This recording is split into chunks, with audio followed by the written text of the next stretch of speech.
Keep my head up, and you will end this. I'm just getting warmed up. This is Von Clausewitz shit. Total fucking war. I'm gonna pull the whole thing down. I'm gonna bring the whole fucking diseased, corrupt temple down. It's gonna go.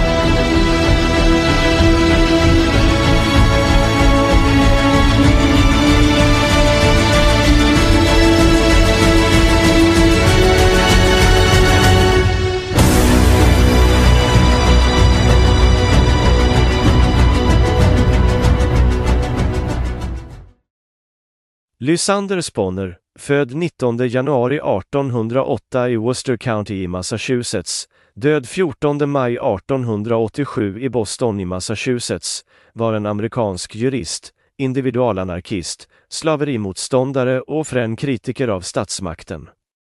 Lysander Spooner influerade senare anarkister, däribland Benjamin Tucker, men även anarkokapitalismen, bland annat på grund av hans avståndstagande från det statliga monopolet för postväsendet, vilket han utmanade genom att 1844 till 1851 driva ett privat postföretag, amerikansk.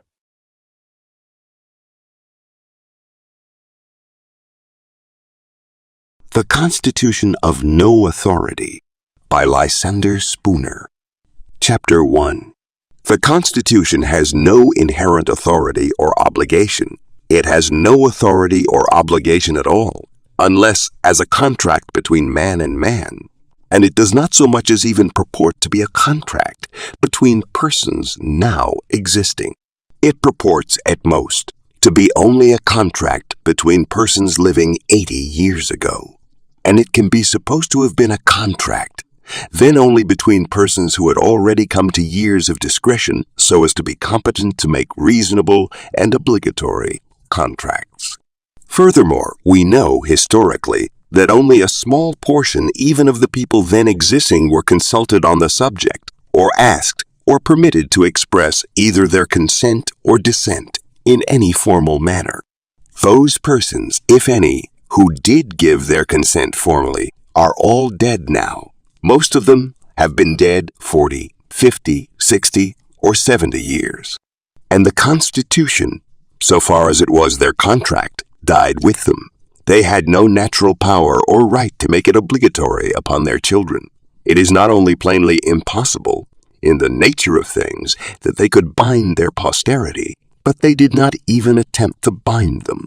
That is to say, the instrument does not purport to be an agreement between anybody but the people then existing, nor does it, either expressly or impliedly, assert any right, power, or disposition on their part to bind anybody but themselves. Let us see. Its language is, we, the people of the United States, that is, the people then existing in the United States, in order to form a more perfect union, ensure domestic tranquility, provide for the common defense, promote the general welfare, and secure the blessings of liberty to ourselves and our posterity do. Ordain and establish this Constitution for the United States of America. It is plain, in the first place, that this language, as an agreement, purports to be only what it at most really was, viz., a contract between the people then existing, and, of necessity, binding, as a contract, only upon those then existing.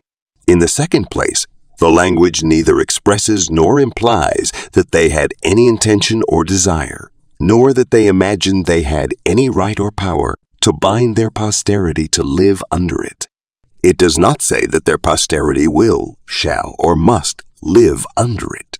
It only says, in effect, that their hopes and motives in adopting it were that it might prove useful to their posterity, as well as to themselves, by promoting their union, safety, tranquility, liberty, etc. Suppose an agreement were entered into in this form. We, the people of Boston, agree to maintain a fort on Governor's Island to protect ourselves and our posterity against invasion. This agreement, as an agreement, would clearly bind nobody but the people then existing.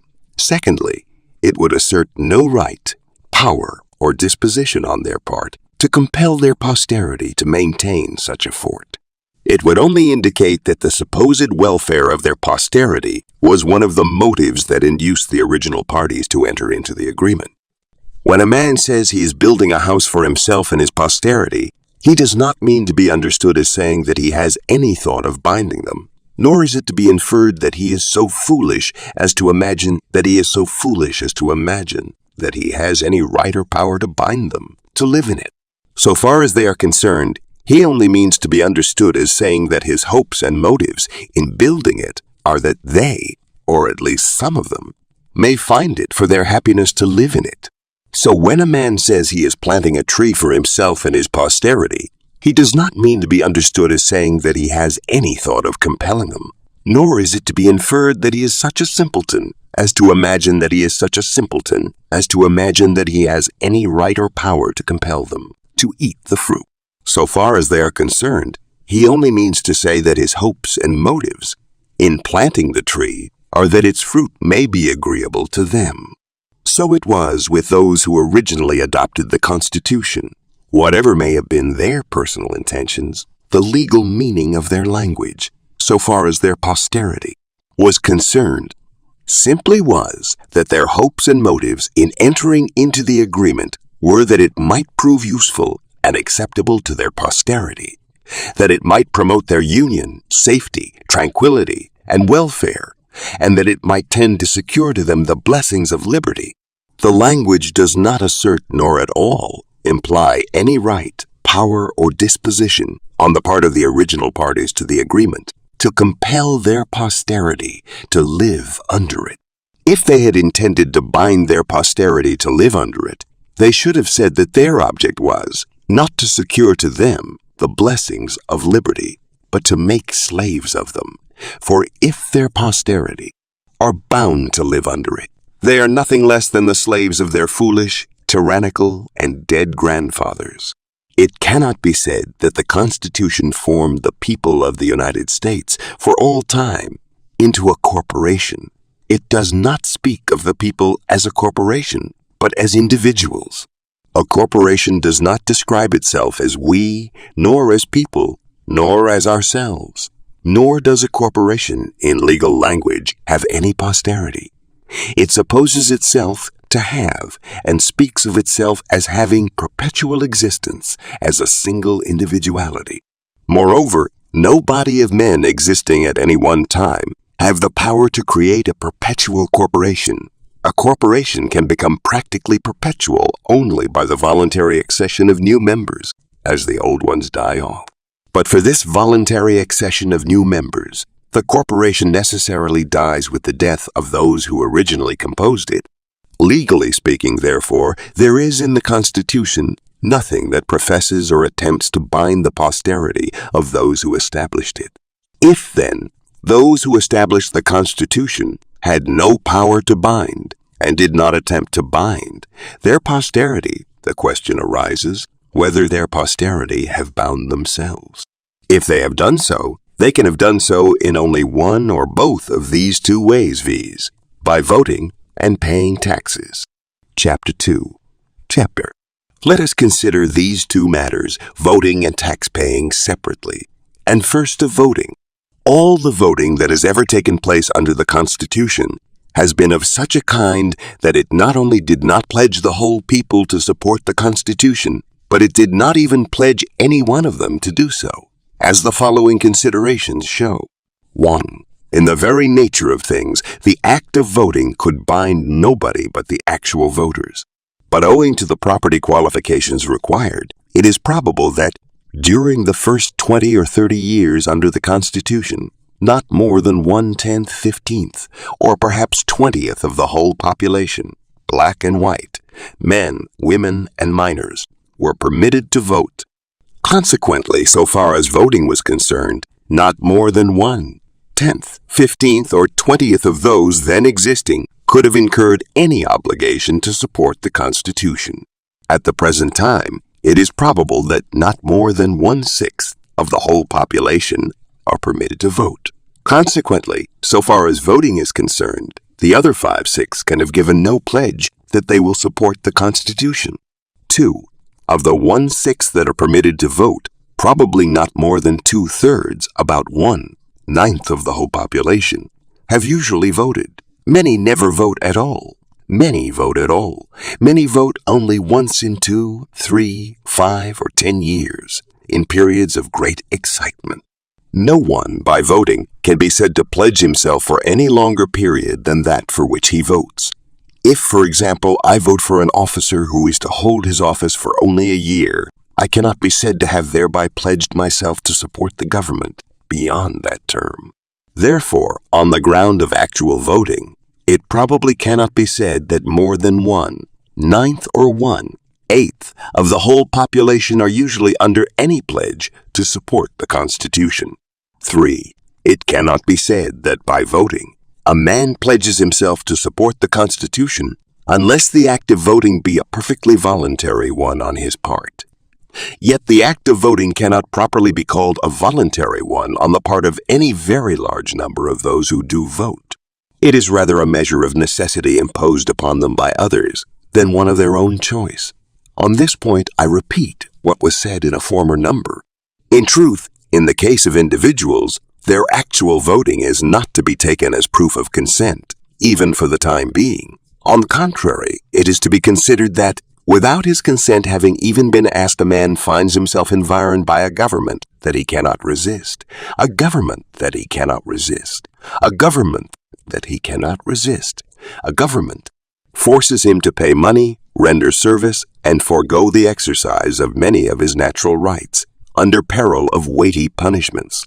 He sees, too, that other men practice this tyranny over him by the use of the ballot. He sees further that if he will but use the ballot himself, he has some chance of relieving himself from this tyranny of others by subjecting them to his own. In short, he finds himself, without his consent, so situated that if he use the ballot, he may become a master. If he does not use it, he must become a slave, and he has no other alternative than these two. In self-defense, he attempts the former. His case is analogous to that of a man who has been forced into battle, where he must either kill others or be killed himself. Because, to save his own life in battle, a man attempts to take the lives of his opponents, it is not to be inferred that the battle is one of his own choosing. Neither in contests with the ballot, which is a mere substitute for a bullet, because, as his only chance of self-preservation, a man uses a ballot, is it to be inferred that the contest is one into which he voluntarily entered, that he voluntarily set up all his own natural rights as a stake against those of others, to be lost or won by the mere power of numbers. On the contrary, it is to be considered that, in an exigency into which he had been forced by others, and in which no other means of self-defense offered, he, as a matter of necessity, used the only one that was left to him. Doubtless the most miserable of men, under the most oppressive government in the world, if allowed the ballot, would use it if they could see any chance of thereby ameliorating their condition. But it would not, therefore, be a legitimate inference that the government itself, that crushes them, was one which they had voluntarily set up, or even consented to. Therefore, a man's voting under the Constitution of the United States is not to be taken as evidence that he ever freely assented to the Constitution, even for the time being. Consequently, we have no proof that any very large portion, even of the actual voters of the United States, ever really, and voluntarily consented to the Constitution, even for the time being. Nor can we ever have such proof until every man is left perfectly free to consent or not, without thereby subjecting himself or his property to be disturbed or injured by others. As we can have no legal knowledge as to who votes from choice, and who from the necessity thus forced upon him, we can have no legal knowledge as to any particular individual that he voted from choice, or consequently that by voting he consented, or pledged himself to support the government. Legally speaking, therefore, the act of voting utterly fails to pledge anyone to support the government.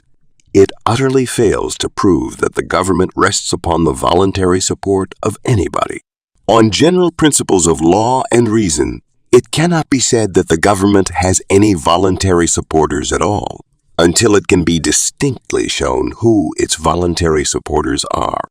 As taxation is made compulsory on all, whether they vote or not, a large proportion of those who vote no doubt do so to prevent their own money being used against themselves, when in fact they would have gladly abstained from voting if they could thereby have saved themselves from taxation, alone to say nothing of being saved from all the other usurpations and tyrannies of the government.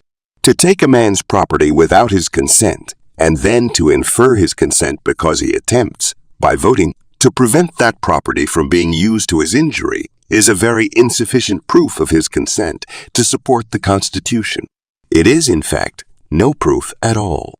And as we can have no legal knowledge as to who the particular individuals are, if there are any, who are willing to be taxed for the sake of voting, we can have no legal knowledge that any particular individual consents to be taxed for the sake of voting, or consequently consents to support them. Constitution. 5. At nearly all elections, votes are given for various candidates for the same office. Those who vote for the unsuccessful candidates cannot properly be said to have voted to sustain the Constitution. They may, with more reason, be supposed to have voted not to support the Constitution, but specially to prevent the tyranny which they anticipate the successful candidate intends to practice upon them under color of the Constitution, and therefore may reasonably be supposed to have voted against the Constitution itself. This supposition is the more reasonable, inasmuch as such voting is the only mode allowed to them of expressing their dissent to the Constitution. 6. Many votes are usually given for candidates who have no prospect of success. Those who give such votes may reasonably be supposed to have voted as they did, with a special intention, not to support, but to obstruct the execution of the Constitution, and therefore against the Constitution itself. 7. As all the different votes are given secretly, by secret ballot, there is no legal means of knowing, from the votes themselves, who votes for and who against the Constitution. Therefore, voting affords no legal evidence that any particular individual supports the Constitution, and where there can be no legal evidence that any particular individual supports the Constitution, it cannot legally be said that anybody supports it. It is clearly impossible to have any legal proof of the intentions of large numbers of men, where there can be no legal proof of the intentions of any particular one of them. 8. There being no legal proof of any man's intentions in voting, we can only conjecture them.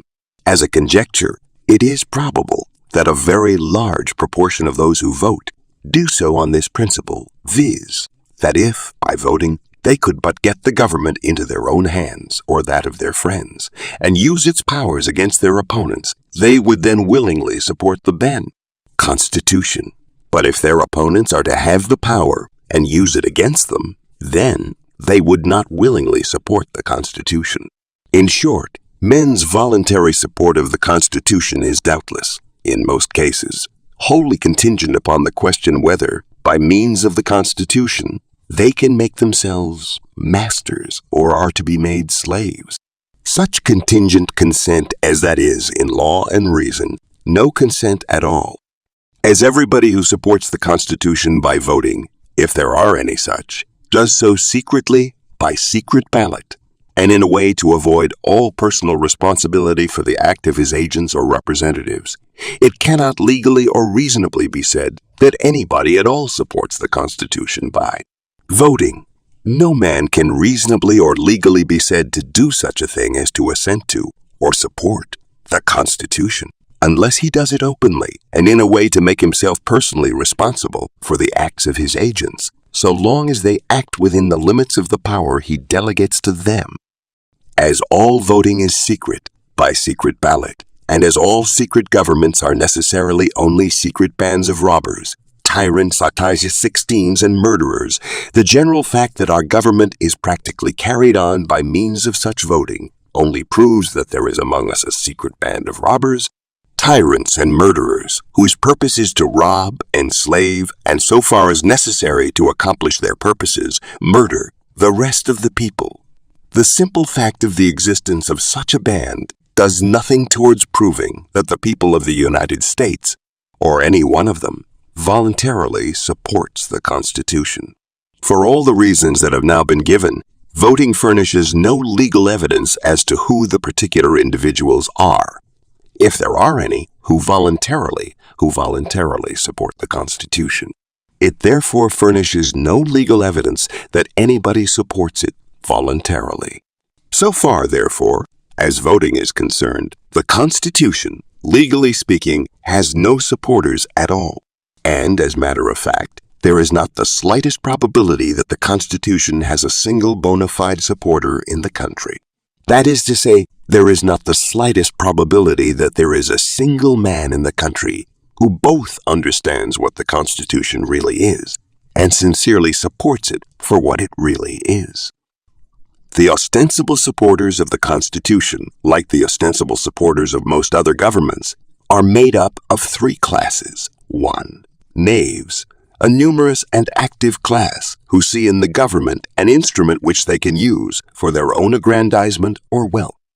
Dupes, a large class, no doubt, each of whom, because he is allowed one voice out of millions in deciding what he may do with his own person and his own property, and because he is permitted to have the same voice in robbing, enslaving, and murdering others that others have in robbing, enslaving, and murdering others that others have in robbing, enslaving, and murdering himself, is stupid enough to imagine that he is a free man, a sovereign, that this is a free government, a government of equal rights, the best government on earth, and such like absurdities. 3. A class who have some appreciation of the evils of government, but either do not see how to get rid of them, or do not choose to so far sacrifice their private interests as to give themselves seriously and earnestly to the work of making a change. Chapter 3. The payment of taxes, being compulsory, of course, furnishes no evidence that anyone voluntarily supports the Constitution. It is true that the theory of our Constitution is that all taxes are paid voluntarily, that our government is a mutual insurance company, voluntarily entered into by the people with each other, that each man makes a free and purely voluntary contract with all others who are parties to the Constitution to pay so much money for so much protection, the same as he does with any other insurance company, and that he is just as free not to be protected and not to pay tax as he is to pay a tax and be protected. But this theory of our government is wholly different from the practical fact. The fact is that the government, like a highwayman, says to a man, "Your money or your life," and many, if not most, taxes are paid under the compulsion of that threat. The government does not, indeed, waylay a man in a lonely place, spring upon him from the roadside, and holding a pistol to his head, proceed to rifle his pockets. But the robbery is nonetheless a robbery on that account, and it is far more dastardly and shameful. The highwayman takes solely upon himself the responsibility, danger, and crime of his own act. He does not pretend that he has any rightful claim to your money, or that he intends to use it for your own benefit. He does not pretend to be anything but a robber. He has not acquired impudence enough to profess to be merely a protector, and that he takes men's money against their will, merely to enable him to protect those infatuated travelers who feel perfectly able to protect themselves, or do not appreciate his peculiar system of protection. He is too sensible a man to make such professions as these. Furthermore, having taken your money, he leaves you, as you wish him to do. He does not persist in following you on the road, against your will, assuming to be your rightful sovereign on account of the protection he affords you. He does not keep protecting you by commanding you to bow down and serve him, by requiring you to do this and forbidding you to do that, by robbing you of more money as often as he finds it for his interest or pleasure to do so, and by branding you as a rebel, a traitor, and an enemy to your country, and shooting you down. Without mercy, If you dispute his authority or resist his demands, he is too much of a gentleman to be guilty of such impostures and insults and villainies as these. In short, he does not, in addition to robbing you, attempt to make you either his dupe or his slave. The proceedings of those robbers and murderers who call themselves the government are directly the opposite of these of the single highwayman. In the first place, they do not, like him, make themselves individually known, or consequently take upon themselves personally the responsibility of their acts. On the contrary, they secretly, by secret ballot, designate someone of their number to commit the robbery in their behalf, while they keep themselves practically concealed. They say to the person thus designated, "Go to a B and say to him that the government has need of money to meet the expenses of protecting him and his property. If he presumes to say that he has never contracted with us to protect him, and that he wants none of our protection, say to him that that is our business, and not his, that we choose to protect him whether he desires us to do so or not, and that we demand pay, too, for protecting him.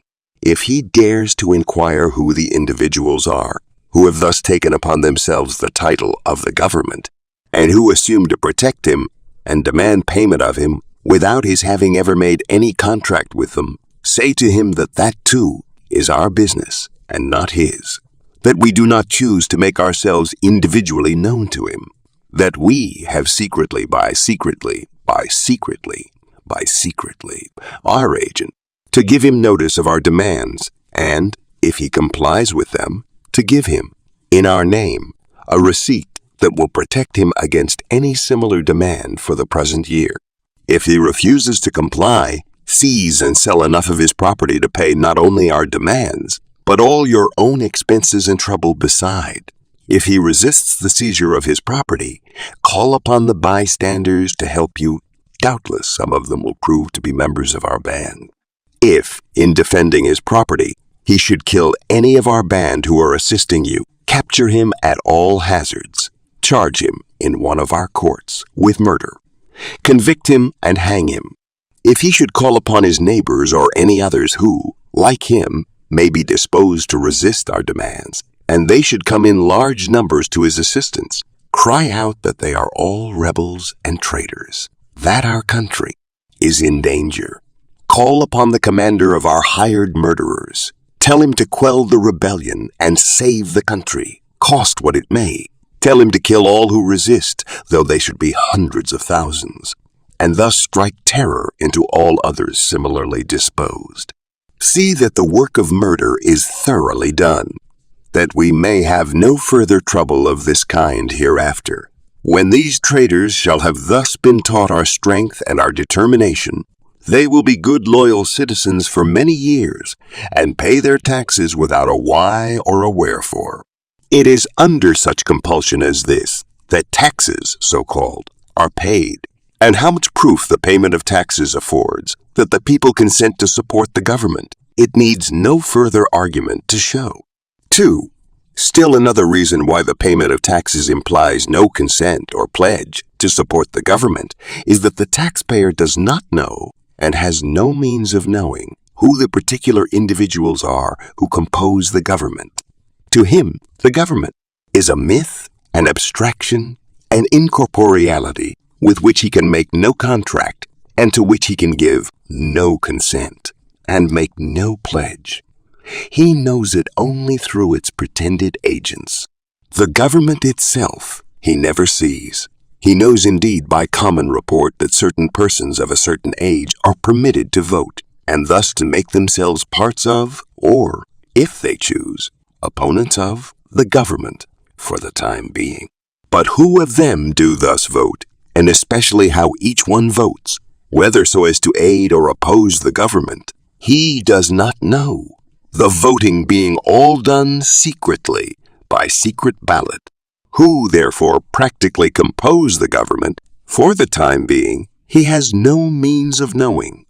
Of course, he can make no contract with them, give them no contract with them, give them no pledge.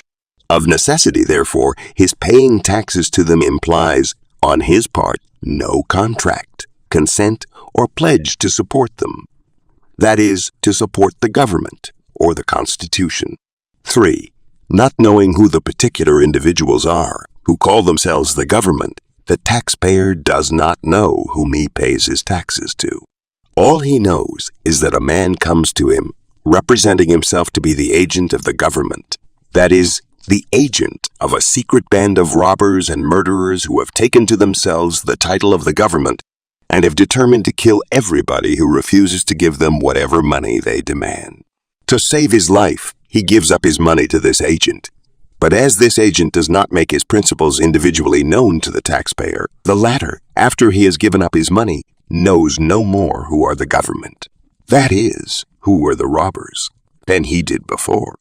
To say, therefore, that by giving up his money to their agent, he entered into a voluntary contract with them, that he pledges himself to obey them, to support them, and to give them whatever money they should demand of him in the future, is simply ridiculous.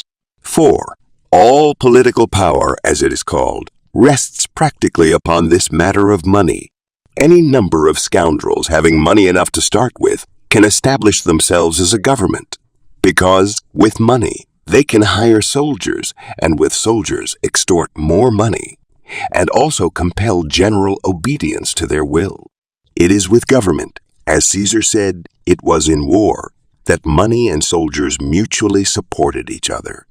That with money he could hire soldiers, and with soldiers extort money. So, these villains, who call themselves governments, well understand that their power rests primarily upon money. With money, they can hire soldiers, and with soldiers extort money. And when their authority is denied, the first use they always make of money is to hire soldiers to kill or subdue all who refuse them more money. For this reason, whoever desires liberty should understand these vital facts. 1. That every man who puts money into the hands of a government, so-called, puts into its hands a sword which will be used against himself to extort more money from him and also to keep him in subjection to its arbitrary will. 2. That those who will take his money without his consent, in the first place, will use it for his further robbery and enslavement if he presumes to resist their demands in the future. 3. That it is a perfect absurdity to suppose that any body of men would ever take a man's money without his consent, for any such object as they profess to take it for that of protecting him. For why should they wish to protect him if he does not wish them to do so? To suppose that they would do so is just as absurd as it would be to suppose that they would take his money without his consent for the purpose of buying food or clothing for him when he did not want it. 4. If a man wants protection, he is competent to make his own bargains for it, and nobody has any occasion to rob him in order to protect him against his will. 5. That the only security men can have for their political liberty consists in their keeping their money in their own pockets until they have assurances, perfectly satisfactory to themselves, that it will be used as they wish it to be used for their benefit and not for their injury. 6. That no government, so-called, can reasonably be trusted for a moment, or reasonably be supposed to have honest purposes in view, any longer than it depends wholly upon voluntary support. These facts are all so vital and so self-evident that it cannot reasonably be supposed that anyone will voluntarily pay money to a government for the purpose of securing its protection, unless he first makes an explicit and purely voluntary contract with it for that purpose. It is perfectly evident, therefore, that neither such voting nor such payment of taxes as actually takes place proves anybody's consent or obligation to support the Constitution. Consequently, we have no evidence at all that the Constitution is binding upon anybody, or that anybody is under any contract or obligation whatever to support it. And nobody is under any obligation to support it. Chapter 4. The Constitution not only binds nobody now, but it never did bind anybody. It never bound anybody, because it was never agreed to by anybody in such a manner as to make it, on general principles of law and reason, binding upon him. It is a general principle of law and reason, that a written instrument binds no one until he has signed it. This principle is so inflexible a one that even though a man is unable to write his name, he must still make his mark before he is bound by a written contract. This custom was established ages ago when few men could write their names, when a clerk, that is, a man who could write, was so rare and valuable a person that even if he were guilty of high crimes, he was entitled to pardon on the ground that the public could not afford to lose his services. Even at that time, a written contract must be signed, and men who could not write either made their mark or signed their contracts by stamping their seals upon wax affixed to the parchment on which their contracts were written. Hence, the custom of affixing seals that has continued to this time. The law holds, and reason declares, that if a written instrument is not signed, the presumption must be that the party to be bound by it did not choose to sign it or to bind himself by it, and law and reason both give him until the last moment in which to decide whether he will sign it or not. Neither law nor reason requires or expects a man to agree to an instrument until it is written, for until it is written, he cannot know its precise legal meaning. And when it is written, and he has had the opportunity to satisfy himself of its precise legal meaning, he is then expected to decide, and not before, whether he will agree to it or not. And if he does not then sign it, his reason is supposed to be that he does not choose to enter into such a contract. The fact that the instrument was written for him to sign, or with the hope that he would sign it, goes for nothing. Where would be the end of fraud and litigation if one party could bring into court a written instrument without any signature and claim to have it enforced upon the ground that it was written for another man to sign, that this other man had promised to sign it, that he ought to have signed it, that he had had the opportunity to sign it if he would, but that he had refused or neglected to do so? Yet that is the most that could ever be said of the Constitution. The very judges who profess to derive all their authority from the Constitution, from an instrument that nobody ever signed, would spurn any other instrument not signed that should be brought before them for adjudication. Moreover, a written instrument must, in law and reason, not only be signed, but must also be delivered to the party, or to someone for him, in whose favor it is made, before it can bind the party making it.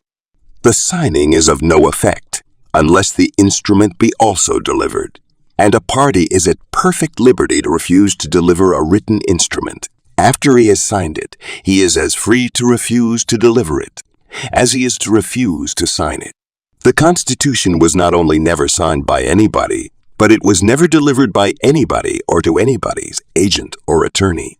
It can therefore be of no more validity as a contract than can any other instrument that was never signed or delivered. Chapter 5.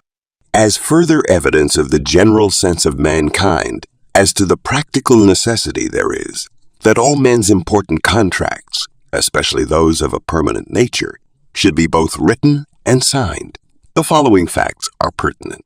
For nearly 200 years, that is, since 1677, there has been on the statute book of England, and the same in substance, if not precisely in letter, has been reenacted and is now in force in nearly or quite all the states of this Union, a statute, the general object of which is to declare that no action shall be brought to enforce contracts of the more important class unless they are put in writing and signed by the parties to be held chargeable upon them.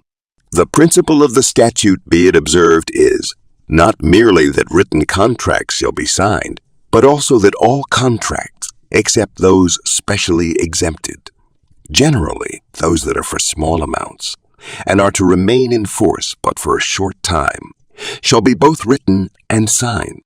The reason of the statute on this point is that it is now so easy a thing for men to put their contracts in writing and sign them, and their failure to do so opens the door to so much doubt, fraud, and litigation, that men who neglect to have their contracts, of any considerable importance, written and signed, ought not to have the benefit of courts of justice to enforce them. And this reason is a wise one, and that experience has confirmed its wisdom and necessity, is demonstrated by the fact that it has been acted upon in England for nearly 200 years and has been so nearly universally adopted in this country, and that nobody thinks of repealing it. We all know, too, how careful most men are to have their contracts written and signed, even when this statute does not require it. For example, most men, if they have money due them of no larger amount than $5 or $10, are careful to take a note for it. If they buy even a small bill of goods, paying for it at the time of delivery, they take a receipted bill for it. If they pay a small balance of a book account or any other small debt previously contracted, they take a written receipt for it. Furthermore, the law everywhere, probably, in our country as well as in England, requires that a large class of contracts, such as wills, deeds, etc., shall not only be written and signed, but also sealed, witnessed, and acknowledged. And in the case of married women conveying their rights in real estate, the law in many states requires that the women shall be examined separate and apart from their husbands, and declare that they sign their contracts free of any fear or compulsion of their husbands. Such are some of the precautions which the laws require, and which individuals, from motives of common prudence, even in cases not required by law, take to put their contracts in writing and have them signed, and to guard against all uncertainties and controversies in regard to their meaning and validity. And yet we have what purports or professes or is claimed to be a contract, the Constitution, made 80 years ago by men who are now all dead and who never had any power to bind us, but which, it is claimed, has nevertheless bound 3 generations of men, consisting of many millions, and which, it is claimed, will be binding upon all the millions that are to come, but which nobody ever signed, sealed, delivered, witnessed, or acknowledged, and which few persons compared with the whole number that are claimed to be bound by it have ever read, or even seen, or ever will read or see. And of those who ever have read it, or ever will read it, scarcely any 2, perhaps no 2, have ever agreed, or ever will agree, as to what it means. Moreover, this supposed contract, which would not be received in any court of justice sitting under its authority, if offered to prove a debt of $5 owing by one man to another, is one by which, as is generally interpreted by those who pretend to administer it, all men, women, and children throughout the country and through all time surrender not only all their property, but also their liberties and even lives into the hands of men who by this supposed contract are expressly made wholly irresponsible for their disposal of them. And we are so insane or so wicked as to destroy property and lives without limit in fighting to compel men to fulfill a supposed contract, which, inasmuch as it has never been signed by anybody, is on general principles of law and reason, such principles as we are all governed by in regard to other contracts, the merest waste paper binding upon nobody, fit only to be thrown into the fire, or if preserved only to serve as a witness and a warning of the folly and wickedness of mankind. Chapter 6. It is no exaggeration, but a literal truth, to say that by the Constitution, not as I interpret it, but as it is interpreted by those who pretend to administer it, the properties, liberties, and lives of the entire people of the United States are surrendered unreservedly into the hands of men who, it is provided by the Constitution itself, shall never be questioned as to any disposal they make of them. Thus, the Constitution, Article 1, Section 6, provides that for any speech or debate or vote in either house, they, the senators and representatives, shall not be questioned in any other place. The whole lawmaking power is given to these senators and representatives when acting by a 2/3 vote. And this provision protects them from all responsibility for the laws they make. The Constitution also enables them to secure the execution of all their laws by giving them power to withhold the salaries of, and to impeach and remove, all judicial and executive officers who refuse to execute them. Thus, the whole power of the government is in their hands, and they are made utterly irresponsible for the use they make of it. What is this but absolute, irresponsible power? It is no answer to this view of the case to say that these men are under oath to use their power only within certain limits.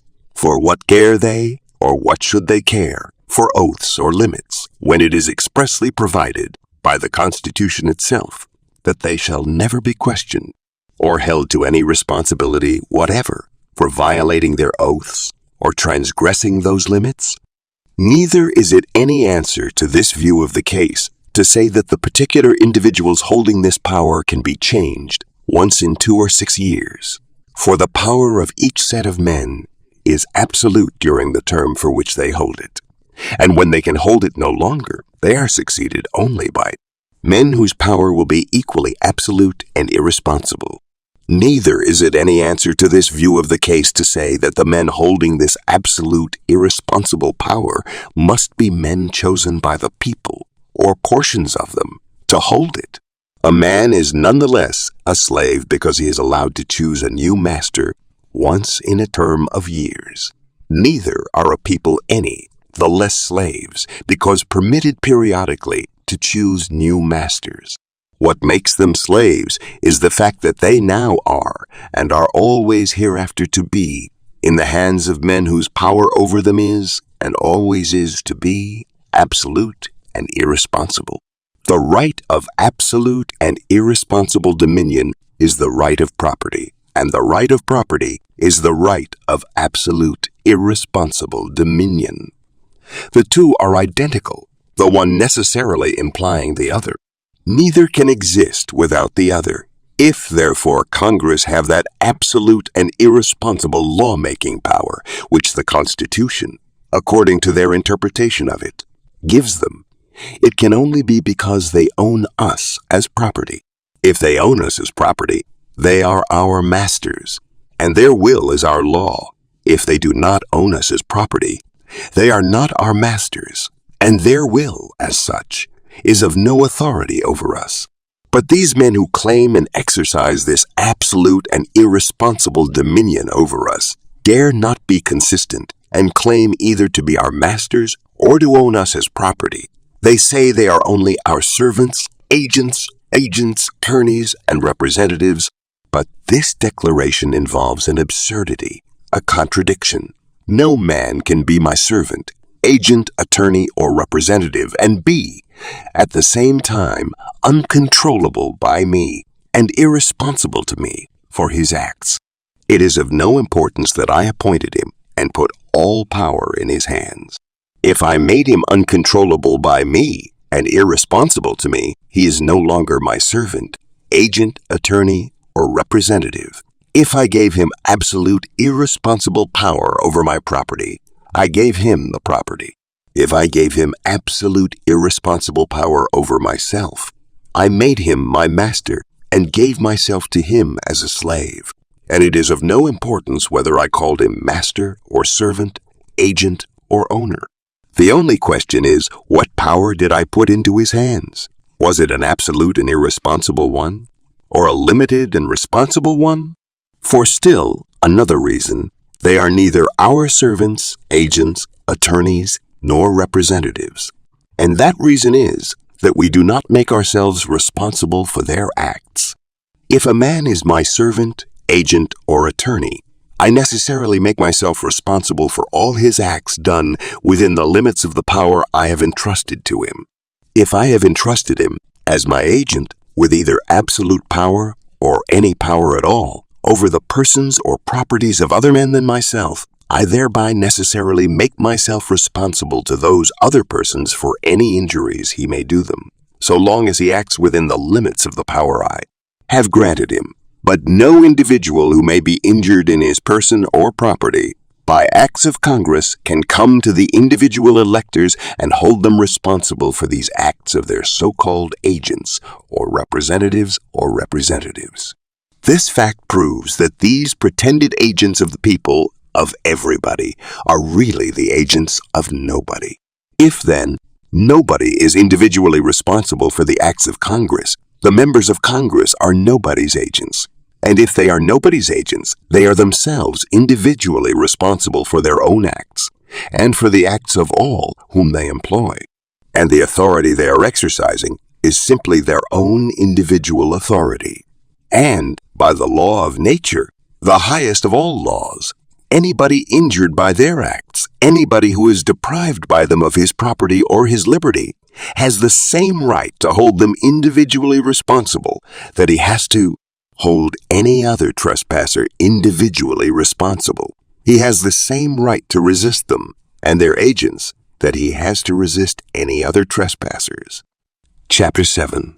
It is plain, then, that on general principles of law and reason, such principles as we all act upon in courts of justice and in common life, the Constitution is no contract, that it binds nobody and never did bind anybody, and that all those who pretend to act by its authority are really acting without any legitimate authority at all, that on general principles of law and reason they are mere usurpers, and that everybody not only has the right, but is morally bound to treat them as such. If the people of this country wish to maintain such a government as the Constitution describes, there is no reason in the world why they should not sign the instrument itself, and thus make known their wishes in an open, authentic manner, in such manner as the common sense and experience of mankind have shown to be reasonable and necessary in such cases, and in such manner as to make themselves, as they ought to do, individually responsible for the acts of the government. But the people have never been asked to sign it, and the only reason why they have never been asked to sign it has been that it has been known that they never would sign it, that they were neither such fools nor knaves as they must needs have been to be willing to sign it. That, at least as it has been practically interpreted, it is not what any practically interpreted. It is not what any sensible and honest man wants for himself, nor such as he has any right to impose upon others. It is, to all moral intents and purposes, as destitute of obligation as the compacts which robbers and thieves and pirates enter into with each other, but never sign. If any considerable number of the people believe the Constitution to be good, why do they not sign it themselves, and make laws for, and administer them upon, each other, leaving all other persons who do not interfere with them in peace? Until they have tried the experiment for themselves, how can they have the face to impose the Constitution upon, or even to recommend it to, others? Plainly, the reason for such absurd and inconsistent conduct is that they want the Constitution, not solely for any honest or legitimate use it can be of to themselves or others, but for the dishonest and illegitimate power it gives them over the persons and properties of others. But for this latter reason, all their eulogiums on the Constitution, all their exhortations and all their expenditures of money and blood to sustain it would be wanting. Chapter 8. The Constitution itself, then, being of no authority, on what authority does our government practically rest? On what ground can those who pretend to administer it claim the right to seize men's property, to restrain them of their natural liberty, action, industry, and trade, and to kill all who deny their authority to dispose of men's properties, liberties, and lives at their pleasure or discretion? The most they can say in answer to this question is that some half, 2/3, or 3/4 of the male adults of the country have a tacit understanding that they will maintain a government under the Constitution, that they will select by ballot the persons to administer it, and that those persons who may receive a majority or a plurality of their ballots shall act as their representatives and administer the Constitution in their name and by their authority. But this tacit understanding, admitting it to exist, cannot at all justify the conclusion drawn from it, a tacit understanding between A, B, and C that they will, by ballot, depute D as their agent to deprive me of my property, liberty, or life, cannot at all authorize D to do so.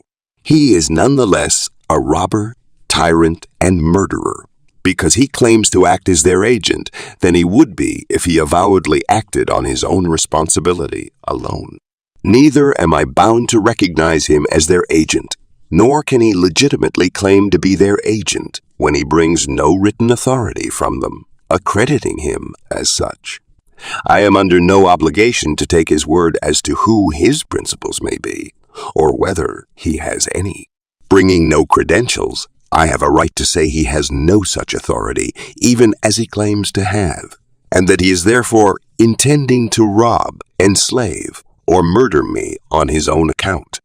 This tacit understanding, therefore, among the voters of the country amounts to nothing as an authority to their agents.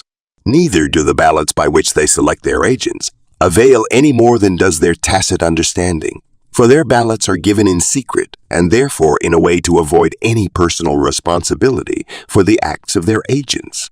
No body of men can be said to authorize a man to act as their agent to the injury of a third person, unless they do it in so open and authentic a manner as to make themselves personally responsible for his acts.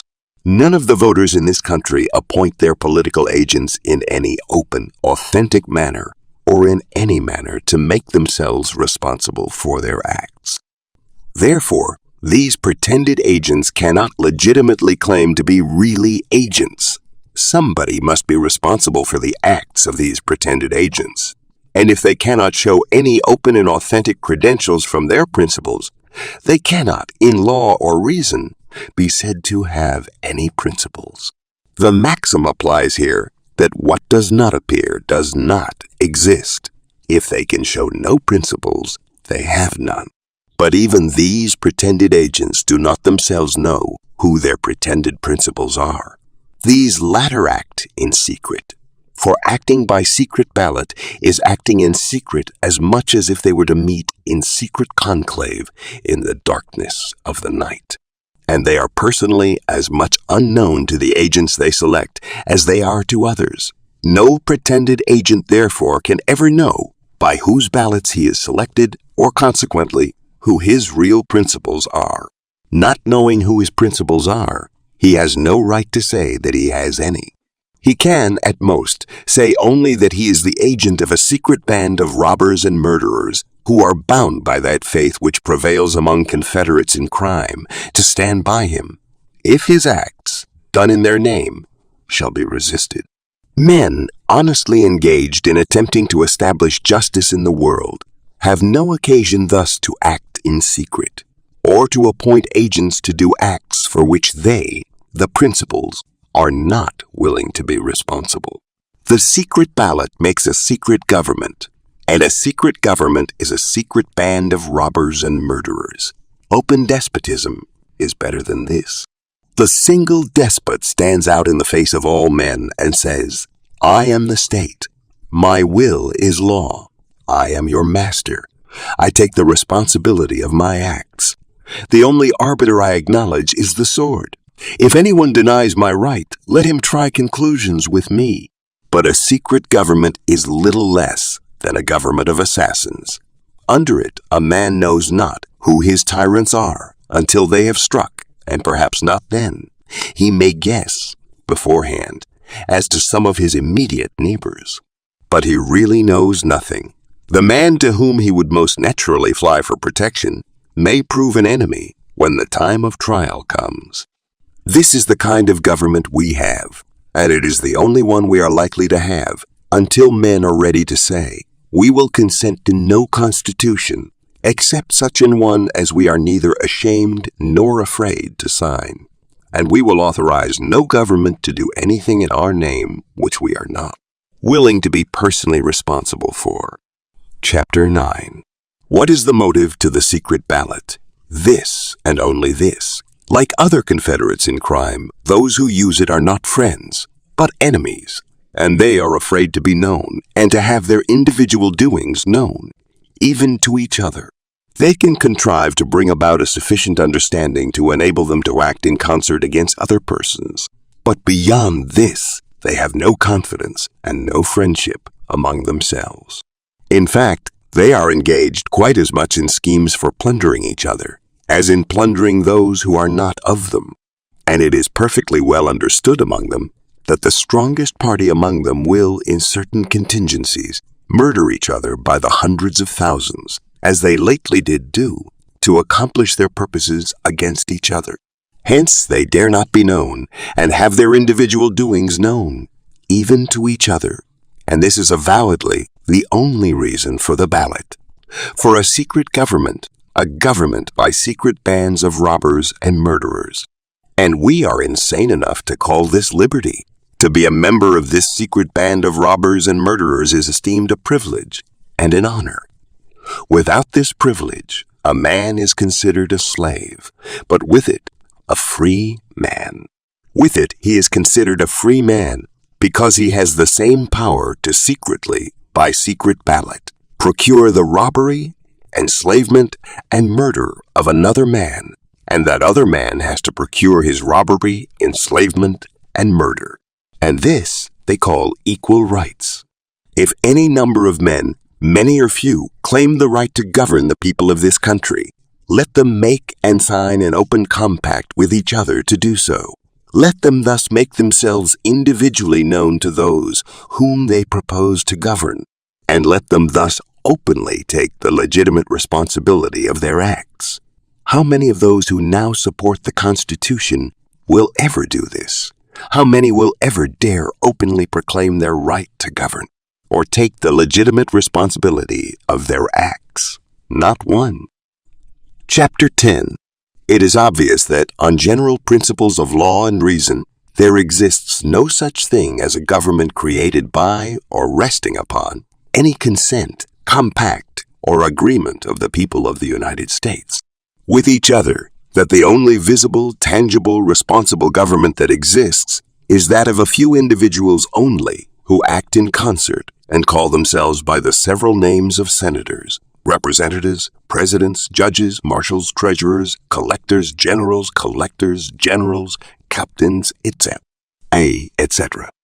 On general principles of law and reason, it is of no importance whatever that those few individuals profess to be the agents and representatives of the people of the United States, since they can show no credentials from the people themselves. They were never appointed as agents or representatives in any open, authentic manner. They do not themselves know, and have no means of knowing, and cannot prove who their principals, as they call them, are individually, and consequently cannot, in law or reason, be said to have any principles at all. It is obvious, too, that if these alleged principals ever did appoint these pretended agents or representatives, they appointed them secretly, by secret ballot, and in a way to avoid all personal responsibility for their acts. That, at most, these alleged principals put these pretended agents forward for the most criminal purposes, viz., to plunder the people of their property and restrain them of their liberty, and that the only authority that these alleged principals have for so doing is simply a tacit understanding among themselves that they will imprison, shoot, or hang every man who resists the exactions and restraints which their agents or representatives may impose upon them. Thus it is obvious that the only visible, tangible government we have is made up of these professed agents or representatives of a secret band of robbers and murderers who, to cover up or gloss over their robberies and murders, have taken to themselves the title of the people of the United States, and who, on the pretense of being the people of the United States, assert their right to subject to their dominion and to control and dispose of, at their pleasure, all property and persons found in the United States. Chapter 11. On general principles of law and reason, the oaths which these pretended agents of the people take to support the Constitution are of no validity or obligation. And why? For this, if for no other reason, viz., that they are given to nobody.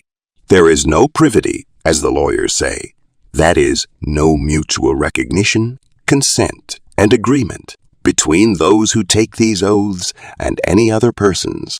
If I go upon Boston Common, and in the presence of 100,000 people, men, women, and children with whom I have no contract on the subject, take an oath that I will enforce upon them the laws of Moses, of Lycurgus, of Solon, of Justinian, or of Alfred, that oath is, on general principles of law and reason, of no obligation.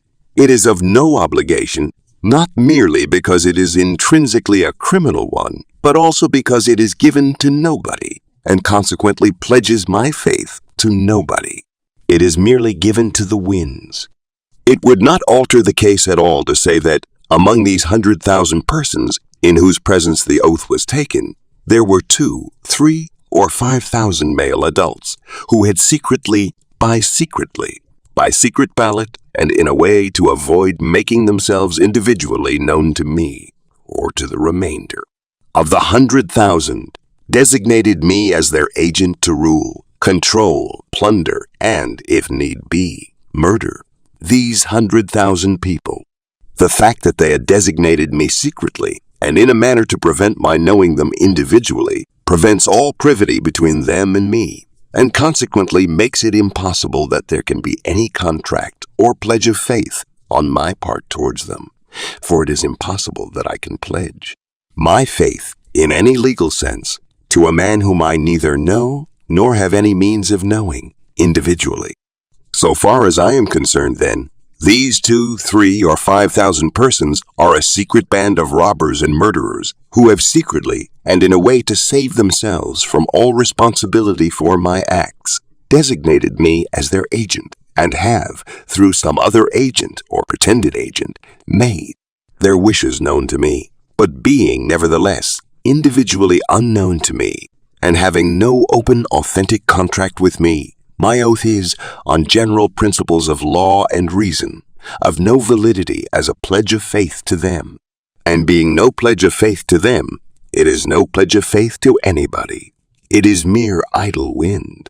At most, it is only a pledge of faith to an unknown band of robbers and murderers, whose instrument for plundering and murdering other people I thus publicly confess myself to be.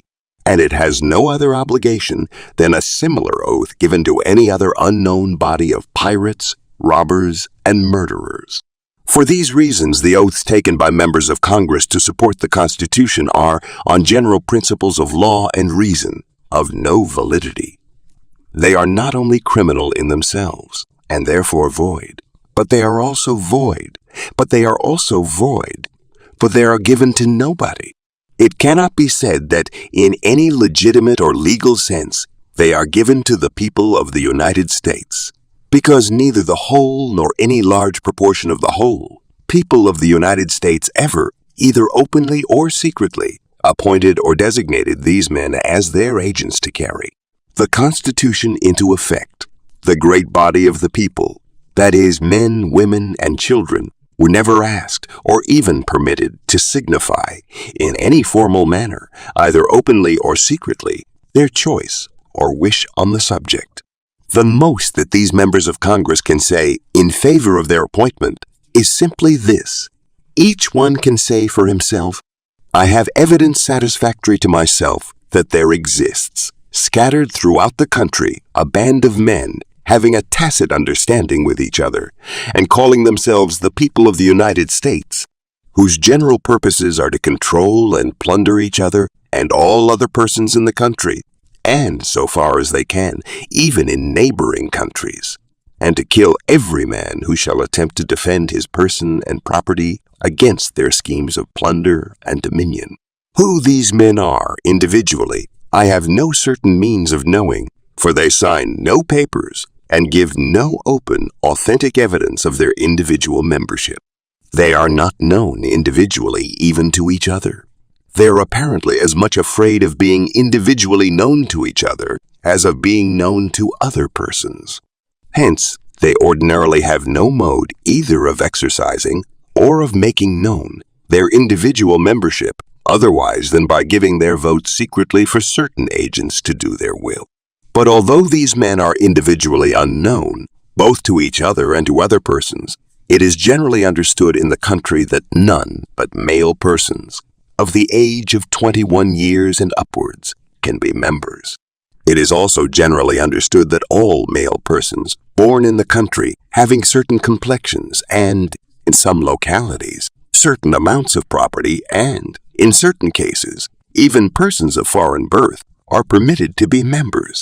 But it appears that usually not more than 1/2, 2/3, or, in some cases, 3/4 of all who are thus permitted to become members of the band ever exercise, or consequently prove, their actual membership in the only mode in which they ordinarily can exercise or prove it, viz., by giving their votes secretly for the officers or agents of the band. The number of these secret votes, so far as we have any account of them, varies greatly from year to year, thus tending to prove that the band, instead of being a permanent organization, is a merely pro tempore affair with those who choose to act with it for the time being. The gross number of these secret votes, or what purports to be their gross number, in different localities is occasionally published. Whether these reports are accurate or not, we have no means of knowing. It is generally supposed that great frauds are often committed in depositing them. They are understood to be received and counted by certain men, who are themselves appointed for that purpose by the same secret process by which all other officers and agents of the band are selected. According to the reports of these receivers of votes, for whose accuracy or honesty, however, I cannot vouch, and according to my best knowledge of the whole number of male persons in my district, who, it is supposed, were permitted to vote, it would appear that 1/2, 2/3, or 3/4 actually did vote. Who the men were individually who cast these votes, I have no knowledge, for the whole thing was done secretly. But of the secret votes thus given for what they call a member of Congress, the receivers reported that I had a majority, or at least a larger number, than any other one person. And it is only by virtue of such a designation that I am now here to act in concert with other persons similarly selected in other parts of the country. It is understood among those who sent me here that all the persons so selected will, on coming together at the city of Washington, take an oath in each other's presence to support the Constitution of the United States. By this is meant a certain paper that was drawn up 80 years ago. It was never signed by anybody and apparently has no obligation, and never had any obligation as a contract. In fact, few persons ever read it, and doubtless much the largest number of those who voted for me and the others never even saw it, or now pretend to know what it means. Nevertheless, it is often spoken of in the country as the Constitution of the United States, and for some reason or another, the men who sent me here seem to expect that I and all with whom I act will swear to carry this Constitution into effect. I am therefore ready to take this oath and to cooperate with all others similarly selected who are ready to take the same oath. This is the most that any member of Congress can say in proof that he has any constituency, that he represents anybody, that his oath to support the Constitution is given to anybody, or pledges his faith to anybody. He has no open, written, or other authentic evidence, such as is required in all other cases, that he was ever appointed the agent or representative of anybody. He has no written power of attorney from any single individual. He has no such legal knowledge as is required in all other cases, by which he can identify a single one of those who pretend to have appointed him to represent them. Of course his oath, professedly given to them to support the Constitution, is, on general principles of law and reason, an oath given to nobody. It pledges his faith to nobody. If he fails to fulfill his oath, not a single person can come forward and say to him, "You have betrayed me," or broken faith with me. No one can come forward and say to him, "I appointed you my attorney to act for me. I required you to swear that, as my attorney, you would support the Constitution. You promised me that you would do so, and now you have forfeited the oath you gave to me." No single individual can say this.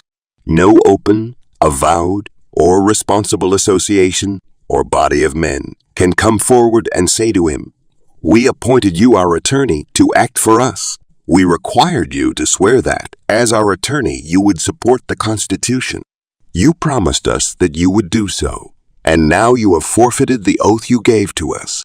No open, avowed, or responsible association or body of men can say this to him, because there is no such association or body of men in existence. If anyone should assert that there is such an association, let him prove, if he can, who compose it. Let him produce, if he can, any open, written, or other authentic contract signed or agreed to by these men, forming themselves into an association, making themselves known as such to the world, appointing him as their agent, and making themselves individually or as an association responsible for his acts done by their authority. Until all this can be shown, no one can say that in any legitimate sense there is any such association, or that he is their agent, or that he ever gave his oath to them, or ever pledged his faith to them. On general principles of law and reason, it would be a sufficient answer for him to say to all individuals and all pretended associations of individuals who should accuse him of a breach of faith to them, I never knew you. Where is your evidence that you, either individually or collectively, ever appointed me your attorney? That you ever required me to swear to you that, as your attorney, I would support the Constitution, or that I have now broken any faith I ever pledged to you? You may, or you may not, be members of that secret band of robbers and murderers who act in secret, appoint their agents by a secret ballot, who keep themselves individually unknown even to the agents they thus appoint, and who, therefore, cannot claim that they have any agents, or that any of their pretended agents ever gave his oath or pledged his faith to them. I repudiate you altogether. My oath was given to others, with whom you have nothing to do, or it was idle wind given only to the idle winds. Begone. Chapter 12. For the same reasons, the oaths of all the other pretended agents of this secret band of robbers and murderers are, on general principles of law and reason, equally destitute of obligation. They are given to nobody, but only to the winds. The oaths of the tax gatherers and treasurers of the band are, on general principles of law and reason, of no validity. If any tax gatherer, for example, should put the money he receives into his own pocket and refuse to part with it, the members of this band could not say to him, "You collected that money as our agent and for our uses, and you swore to pay it over to us or to those we should appoint to receive it. You have betrayed us and broken faith with us." It would be a sufficient answer for him to say to them, "I never knew you. You never made yourselves individually known to me. I never gave my oath to you as individuals. You may, or you may not, be members of that secret band who appoint agents to rob and murder other people, but who are cautious not to make themselves individually known, either to such agents or to those whom their agents are commissioned to rob. If you are members of that band, you have given me no proof that you ever commissioned me to rob others for your benefit. I never knew you as individuals, and of course never promised you that I would pay over to you the proceeds of my robberies. I committed my robberies on my own account and for my own profit. If you thought I was fool enough to allow you to keep yourselves concealed and use me as your tool for robbing other persons, or that I would take all the personal risk of the robberies and pay over the proceeds to you, you were particularly simple. As I took all the risk of my robberies, I propose to take all the profits. Begone. You are fools as well as villains. If I gave my oath to anybody, I gave it to other persons than you. But I really gave it to nobody. I only gave it to the winds. It answered my purposes at the time. It enabled me to get the money I was after, and now I propose to keep it. If you expected me to pay it over to you, you relied only upon that honor that is said to prevail among thieves. You now understand that that is a very poor reliance. I trust you may become wise enough to never rely upon it again. If I have any duty in the matter, it is to give back the money to those from whom I took it, not to pay it over to such villains as you. Chapter 13. On general principles of law and reason, The oaths which foreigners take on coming here and being naturalized, as it is called, are of no validity. They are necessarily given to nobody, because there is no open, authentic association to which they can join themselves, or to whom, as individuals, they can pledge their faith. No such association or organization as the people of the United States, having ever been formed by any open, written, authentic, or voluntary contract, there is, on general principles of law and reason, no such association or organization in existence. And all oaths that purport to be given to such an association are necessarily given only to the winds. They cannot be said to be given to any man or body of men as individuals, because no man or body of men can come forward with any proof that the oaths were given to them as individuals or to any association of which they are members. To say that there is a tacit understanding among a portion of the male adults of the country that they will call themselves the people of the United States, and that they will act in concert in subjecting the remainder of the people of the United States to their dominion, but that they will keep themselves personally concealed by doing all their acts secretly, is wholly insufficient on general principles of law and reason to prove the existence of any such association or organization as the people of the United States, or consequently to prove that the oaths of foreigners were given to any such association. Chapter 14. On general principles of law and reason, all the oaths which, since the war, have been given by Southern men, that they will obey the laws of Congress, support the Union, and the like, are of no validity. Such oaths are invalid not only because they were extorted by military power and threats of confiscation, and because they are in contravention of men's natural right to do as they please about supporting the government, but also because they were given to nobody. They were nominally given to the United States. But being nominally given to the United States, they were necessarily given to nobody, because on general principles of law and reason, there were no United States to whom the oaths could be given. That is to say, there was no open, authentic, avowed, legitimate association, corporation, or body of men known as the United States, or as the people of the United States, to whom the oaths could have been given. If anybody says there was such a corporation, let him state who were the individuals that composed it, and how and when they became a corporation. Were Mr. A, Mr. B, and Mr. C members of it? If so, where are their signatures? Where the evidence of their membership? Where the record? Where the open, authentic proof? There is none. Therefore, in law and reason, there was no such corporation. On general principles of law and reason, every corporation, association, or organized body of men, having a legitimate corporate existence and legitimate corporate rights, must consist of certain known individuals who can prove, by legitimate and reasonable evidence, their membership. But nothing of this kind can be proved in regard to the corporation or body of men who call themselves the United States.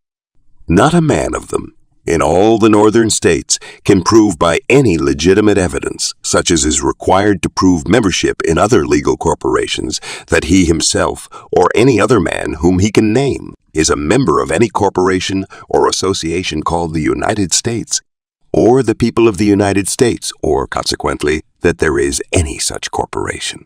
And since no such corporation can be proved to exist, it cannot, of course, be proved that the oaths of Southern men were given to any such corporation. The most that can be claimed is that the oaths were given to a secret band of robbers and murderers who called themselves the United States and extorted those oaths. But that certainly is not enough to prove that the oaths are of any obligation. Chapter 15.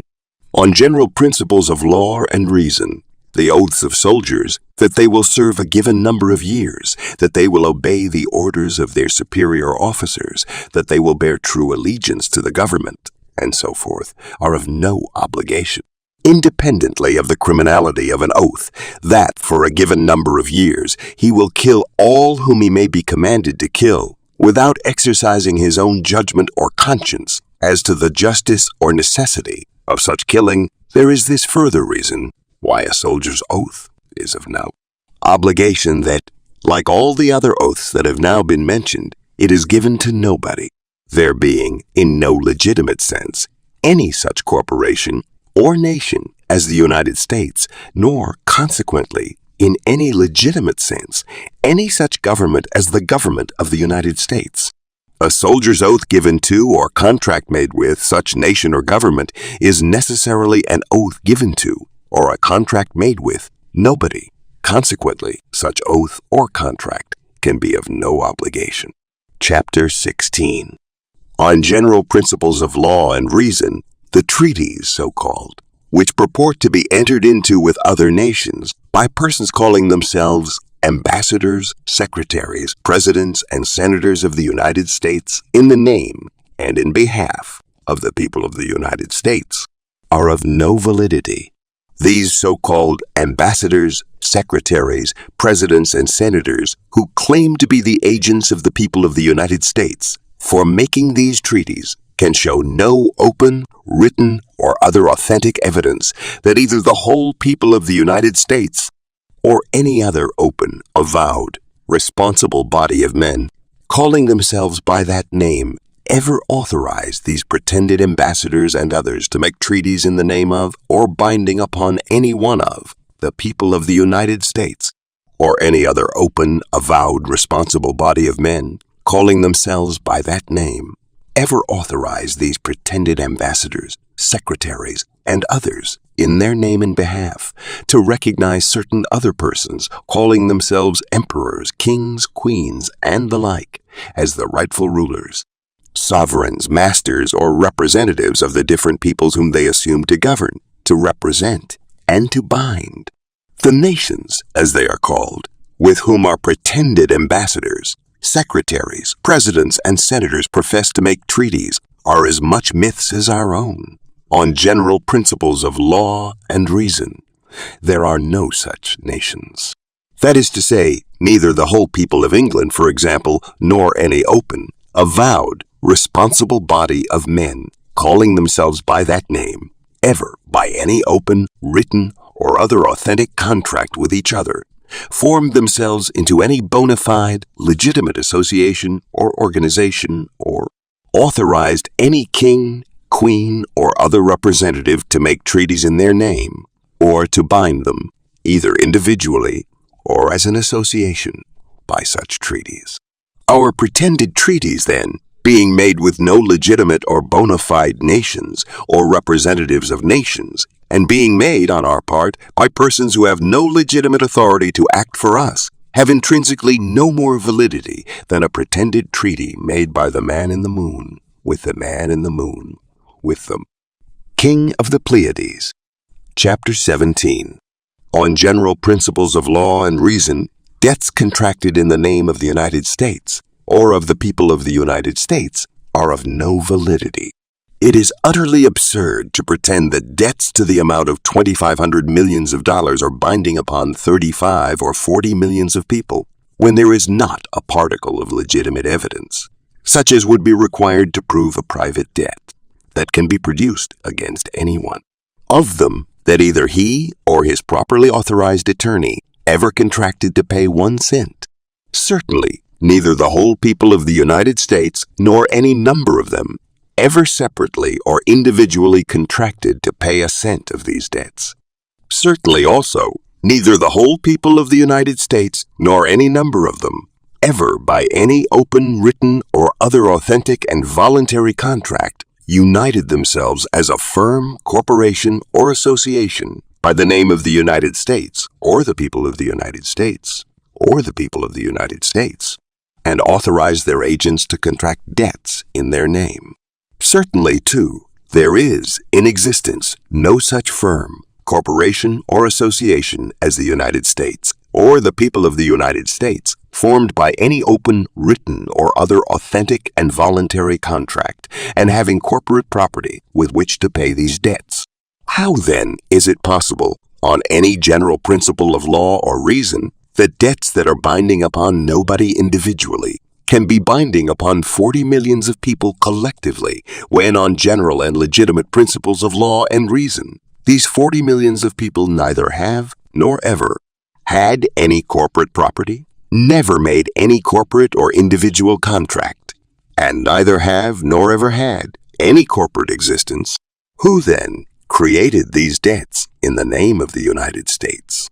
Why, at most, only a few persons calling themselves members of Congress, etc., who pretended to represent the people of the United States, but who really represented only a secret band of robbers and murderers who wanted money to carry on the robberies and murders in which they were then engaged, and who intended to extort from the future people of the United States by robbery and threats of murder, and real murder, if that should prove necessary, the means to pay these debts.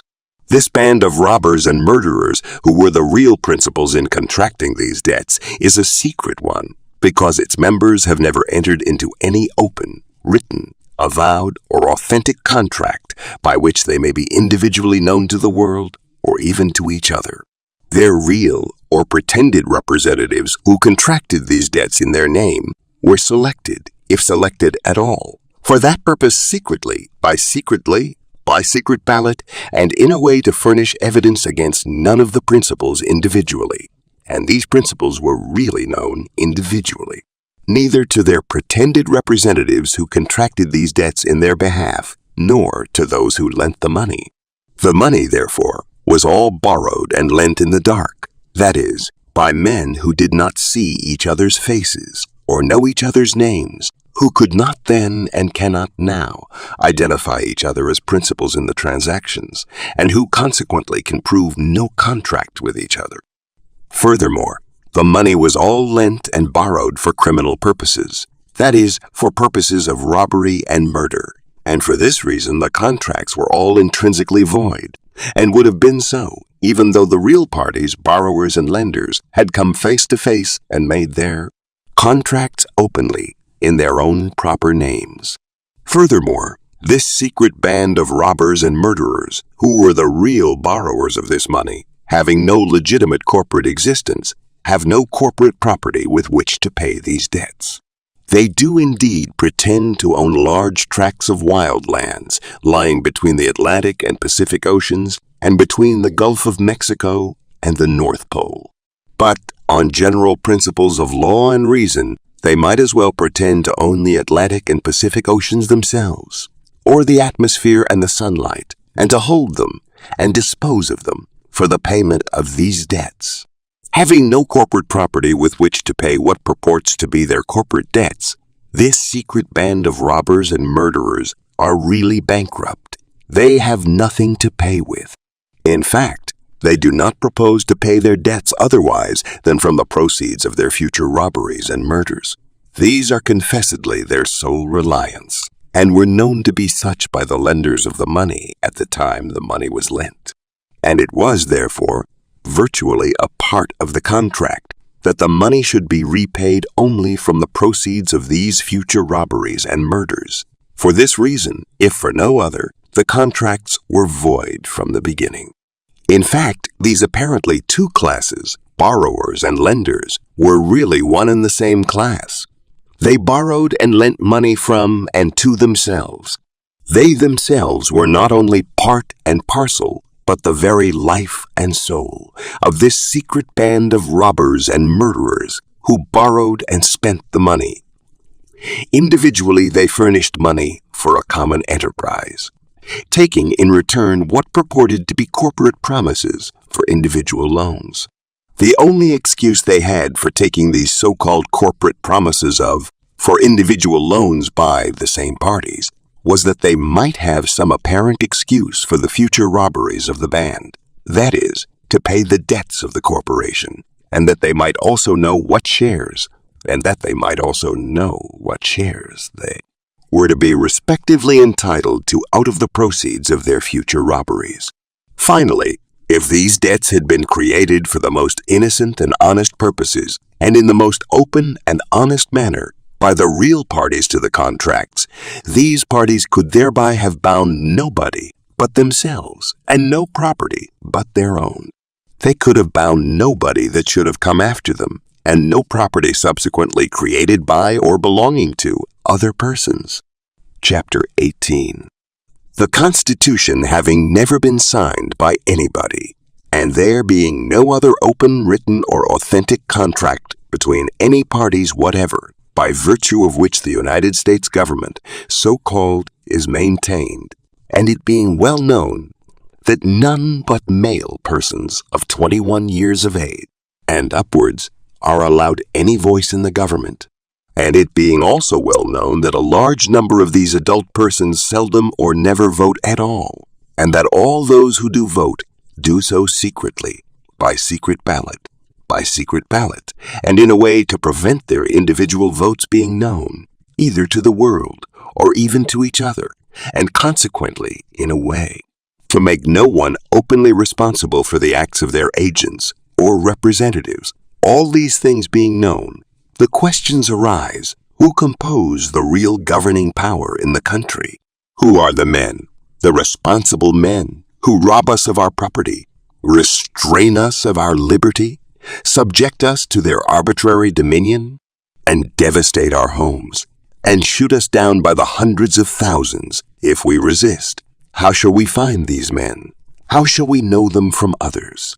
How shall we defend ourselves and our property against them? Who of our neighbors are members of this secret band of robbers and murderers?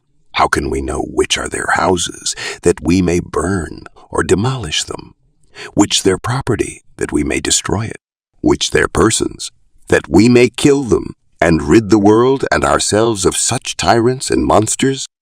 These are questions that must be answered before men can be free, before they can protect themselves against this secret band of robbers and murderers who now plunder, enslave, and destroy them. The answer to these questions is that only those who have the will and the power to shoot down their fellow men are the real rulers in this, as in all other civilized countries. For by no others will civilized men be robbed or enslaved. Among savages, mere physical strength on the part of one man may enable him to rob, enslave, or kill another man. Among barbarians, mere physical strength on the part of a body of men, disciplined and acting in concert, though with very little money or other wealth, may, under some circumstances, enable them to rob, enslave, or kill another body of men, as numerous, or perhaps even more numerous, than themselves.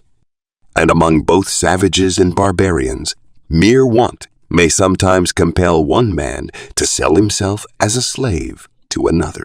But with so-called civilized peoples, among whom knowledge, wealth, and the means of acting in concert have become diffused, and who have invented such weapons and other means of defense, as to render mere physical strength of less importance, and by whom soldiers in any requisite number, and other instrumentalities of war in any requisite amount can always be had for money. The question of war, and consequently the question of power, is little else than a mere question of money. As a necessary consequence, those who stand ready to furnish this money are the real rulers. It is so in Europe, and it is so in this country. In Europe, the nominal rulers, the emperors and kings and parliaments, are anything but the real rulers of their respective countries. They are little or nothing else than mere tools, employed by the wealthy to rob, enslave, and, if need be, murder those who have less wealth, or none at all. The Rothschilds, and that class of money, lenders of whom they are the representatives and agents, men who never think of lending a shilling to their next-door neighbors for purposes of honest industry unless upon the most ample security and at the highest rate of interest, stand ready at all times to lend money in unlimited amounts to those robbers and murderers who call themselves governments, to be expended in shooting down those who do not submit quietly to being robbed and enslaved. They lend their money in this manner, knowing that it is to be expended in murdering their fellow men for simply seeking their liberty and their rights. knowing also that neither the interest nor the principal will ever be paid, except as it will be extorted under terror of the repetition of such. Murders as those for which the money lent is to be expended. These money lenders, the Rothschilds, for example, say to themselves, if we lend 100 million sterling to the Queen and Parliament of England, it will enable them to murder 20, 50, or 100,000 people in England, Ireland, or India, and the terror inspired by such wholesale. Murder will enable them to keep the whole people of those countries in subjection for 20 or perhaps 50 years to come, to control all their trade and industry, and to extort from them large amounts of money under the name of taxes, and from the wealth thus extorted from them, the Queen and Parliament, can afford to pay us a higher rate of interest for our money than we can get in any other way. Or, if we lend this sum to the Emperor of Austria, it will enable him to murder so many of his people as to strike terror into the rest, and thus enable him to keep them in subjection and extort money from them for 20 or 50 years to come. And they say the same in regard to the Emperor of Russia, the King of Prussia, the Emperor of France, or any other ruler, so-called, who, in their judgment, will be able, by murdering a reasonable portion of his people, to keep the rest in subjection and extort money from them, for a long time to come to pay the interest and principal of the money lent him. And why are these men so ready to lend money for murdering their fellow men? Solely for this reason, viz., that such loans are considered better investments than loans for purposes of honest industry. They pay higher rates of interest, and it is less trouble to look after them. This is the whole matter. The question of making these loans is, with these lenders, a mere question of pecuniary profit. They lend money to be expended in robbing, enslaving, and murdering, slaving and murdering their fellow men, solely because, on the whole, such loans pay better than any others. They are no respecters of persons, no superstitious fools that reverence monarchs. They care no more for a king or an emperor than they do for a beggar, except as he is a better customer and can pay them better interest for their money. If they doubt his ability to make his murder successful for maintaining his power, and thus extorting money from his people in future, they dismiss him as unceremoniously as they would dismiss any other hopeless bankrupt who should want to borrow money to save himself from open insolvency. When these great lenders of blood money, like the Rothschilds, have loaned vast sums in this way, for purposes of murder to an emperor or king, they sell out the bonds taken by them in small amounts to anybody and everybody who are disposed to buy them at satisfactory prices, to hold as investments. They, the Rothschilds, thus soon get back their money with great profits, and are now ready to lend money in the same way again to any other robber and murderer, called an emperor or a king, who they think is likely to be successful in his robberies and murders, and able to pay a good price for the money necessary to carry them on. This business of lending blood money is one of the most thoroughly sordid, cold-blooded, and criminal that was ever carried on, to any considerable extent, amongst human beings. It is like lending money to slave traders or to common robbers and pirates to be repaid out of their plunder. And the men who loan money to governments so-called for the purpose of enabling the latter to rob, enslave, and murder their people are among the greatest villains that the world has ever seen. And they as much deserve to be hunted and killed, if they cannot otherwise be got rid of, as any slave traders, robbers, or pirates that ever lived. When these emperors and kings, so-called, have obtained their loans, they proceed to hire and train immense numbers of professional murderers, called soldiers, and employ them in shooting down all who resist their demands for money. In fact, most of them keep large bodies of these murderers constantly in their service, as their only means of enforcing their extortions. There are now, I think, 4 or 5 millions of these professional murderers constantly employed by the so-called sovereigns of Europe. The enslaved people are, of course, forced to support and pay all these murderers, as well as to submit to all the other extortions which these murderers are employed to enforce. It is only in this way that most of the so-called governments of Europe are maintained. These so-called governments are in reality only great bands of robbers and murderers, organized, disciplined, and constantly on the alert. And the so-called sovereigns in these different governments are simply the heads or chiefs of different bands of robbers and murderers. And these heads or chiefs are dependent upon the lenders of blood, money for the means to carry on their robberies and murders. They could not sustain themselves a moment but for the loans made to them by these blood money loan mongers. And their first care is to maintain their credit with them, for they know their end is come the instant their credit with them fails. Consequently, the first proceeds of their extortions are scrupulously applied to the payment of the interest on their loans. In addition to paying the interest on their bonds, they perhaps grant to the holders of them great monopolies in banking, like the banks of England, of France, and of Vienna, with the agreement that these banks shall furnish money whenever, in sudden emergencies, it may be necessary to shoot down more of their people.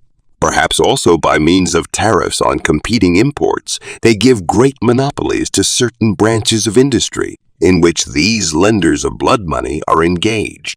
They also, by unequal taxation, exempt wholly or partially the property of these loan mongers and throw corresponding burdens upon those who are too poor and weak to resist. Thus it is evident that all these men, who call themselves by the high-sounding names of emperors, kings, sovereigns, monarchs, most Christian majesties, most Catholic majesties, high mightinesses, most serene and potent princes and most serene and potent princes and the like, and who claim to rule by the grace of God, by divine right, that is, by special authority from heaven, are intrinsically not only the merest miscreants and wretches, engaged solely in plundering, enslaving, and murdering their fellow men, but that they are also the merest hangers-on, the servile, obsequious, fawning dependents and tools of these blood money loan mongers, on whom they rely for the means to carry on their crimes. These loan mongers, like the Rothschilds, laugh in their sleeves and say to themselves, "These despicable creatures, who call themselves emperors and kings and majesties, and most serene and potent princes, who profess to wear crowns and sit on thrones, who deck themselves with ribbons and sit on thrones, who deck themselves with ribbons and feathers and jewels, and surround themselves with hired flatterers and lickspittles, and whom we suffer to strut around and palm themselves off upon fools and slaves, as sovereigns and lawgivers specially appointed by Almighty God, and to hold themselves out as the sole fountains of honors and dignities and wealth and power. All these miscreants and impostors know that we make them and use them, that in us they live, move, and have their being, that we require them, as the price of their positions, to take upon themselves all the labor, all the danger, and all the odium of all the crimes they commit for our profit, and that we will unmake them, strip them of their gewgaws, and send them out into the world as beggars, or give them over to the vengeance of the people they have enslaved, the moment they refuse to commit any crime we require of them, or to pay over to us such share of the proceeds of their robberies as we see fit to demand. Chapter 19. Now, what is true in Europe is substantially true in this country.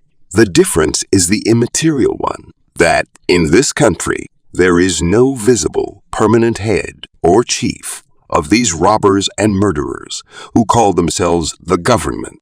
That is to say, there is no one man who calls himself the state or even emperor, king or sovereign.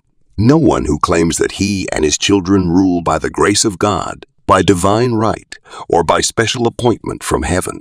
There are only certain men who call themselves presidents, senators, and representatives and claim to be the authorized agents, for the time being, or for certain short periods, of all the people of the United States, but who can show no credentials or powers of attorney, or any other open, authentic evidence that they are so. and who notoriously are not so, but are really only the agents of a secret band of robbers and murderers, whom they themselves do not know and have no means of knowing individually, but who they trust will openly or secretly, when the crisis comes, sustain them in all their usurpations and crimes.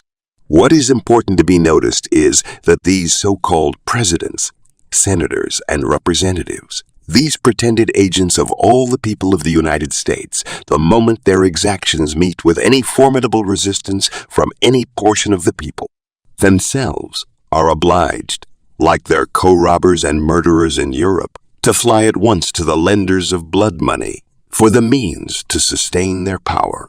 And they borrow their money on the same principle and for the same purpose, to be expended in shooting down all those people of the United States, their own constituents and principles, as they profess to call them, who resist the robberies and enslavement which these borrowers of the money are practicing on them. And they expect to repay the loans, if at all, only from the proceeds of the future robberies, which they anticipated will be easy for them and their successors to perpetrate through a long series of years upon their pretended principles, if they can but shoot down now some hundreds of thousands of them, and thus strike terror into the rest. Perhaps the facts were never made more evident in any country on the globe than in our own, that these soulless blood money loanmongers are the real rulers, that they rule from the most sordid and mercenary motives, that the ostensible government, the presidents, senators, and representatives, so-called, are merely their tools, and that no ideas of or regard for justice or liberty had anything to do in inducing them to lend their money for the war.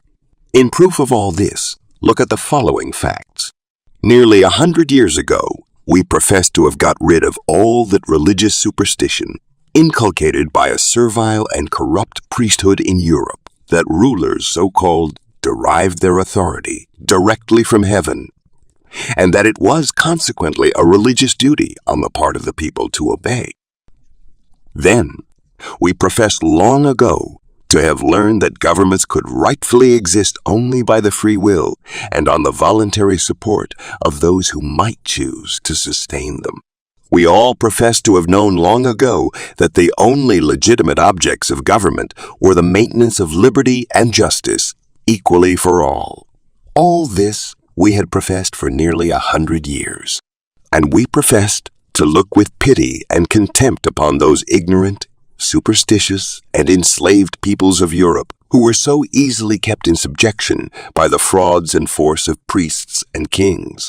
Notwithstanding all this, that we had learned and known and professed for nearly a century, these lenders of blood money had, for a long series of years previous to the war, been the willing accomplices of the slaveholders in perverting the government from the purposes of liberty and justice to the greatest of crimes. They had been such accomplices for a purely pecuniary consideration, to wit, a control of the markets in the South. In other words, the privilege of holding the slaveholders themselves in industrial and commercial subjection to the manufacturers and merchants of the North, who afterwards furnished the money for the war. And these northern merchants and manufacturers, these lenders of blood money, were willing to continue to be the accomplices of the slaveholders in the future for the same pecuniary consideration. But the slaveholders, either doubting the fidelity of their northern allies or feeling themselves strong enough to keep their slaves in subjection without northern assistance, would no longer pay the price which these northern men demanded. And it was to enforce this price in the future, that is, to monopolize the southern markets, to maintain their industrial and commercial control over the South, that these northern manufacturers and merchants lent some of the profits of their former monopolies for the war in order to secure to themselves the same or greater monopolies in the future. These, and not any love of liberty or justice, were the motives on which the money for the war was lent by the North. In short, the North said to the slaveholders, "If you will not pay us our price, give us control of your markets. For our assistance against your slaves, we will secure the same price. Keep control of your markets by helping your slaves against you and using them as our tools for maintaining dominion over you. For the control of your markets we will have, whether the tools we use for that purpose be black or white, and be the cost, in blood and money, what it may. On this principle, and from this motive, and not from any love of liberty or justice, the money was lent in enormous amounts, and at enormous rates of interest. And it was only by means of these loans that the objects of the war were accomplished.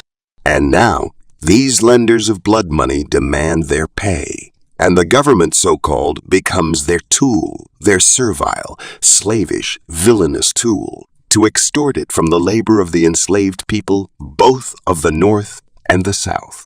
It is to be extorted by every form of direct and indirect and unequal taxation.